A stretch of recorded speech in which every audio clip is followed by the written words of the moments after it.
ओमफ्राय स्टेटमेन्टखौ जों होखांखाबाय दा थेवबो आं बुंनो सानो कि प्रथम फार्स्टआवनो जोङो दुखु फोरमायो जोङो कन्डलेन्स खालामो इन्डियान सल्जार जिखिनि थैबाय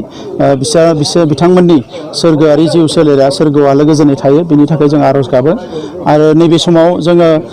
इन्डियान गभर्नमेन्टजों अराय सम दंफायो आरो थाफाबाय थागोन मानोना जोंनि हादोरनि थाखाय जों बयबो खौसेयै अरायबो गसंनांगोन आरो हादोरनि अलखदनि समाव जों बयबो खौसे जानानै गसंफानाया जोंनि दायथ' दा बे हिसाबै एनि क्राइसिस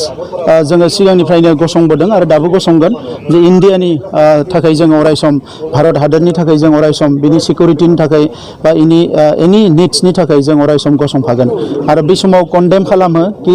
चाइनिज जिथु आर्मि बिथांमोना रुल भायलेट खालामनानै इन्डियान आर्मिनि सायाव एटाक खालामदों बेखौ जों कन्डेम खालामो आरो सिकिउरिटि काउन्सिला बेयाव बेबस्था लानांगौ होननानै जोङो दाबि दैखाङो बेखौनो बुङो जे थाब खालामो गोबाव खालामो बेजों बारा खोथा गैया जे कर'ना भाइरासनि जि थासारि बियो मोजां जायोबा इलेक्सनखौ खुंनांगौ आरो बे मोजां जायाबा बेखौ नेनांगौ जों बिनिखायनो बुङो कि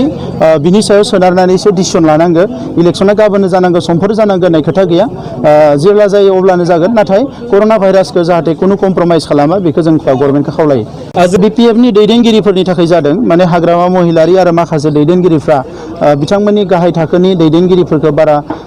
अनसाया बा बिथांमोनखौ जि सुबुं दारा खान्थिनि मान होनांगौ बेखौ होआ दा बेनिखायनो बिथांमोना मोजां मोनाखै आरो गोबाङानो जौगानायखौ लुबैयो खामानि मावजानो लुबैयो नाथाय थांनाय 17 बोसोराव जिहेतु खामानि मावाखै जौगानायनि जेबो आखायाव लायाखै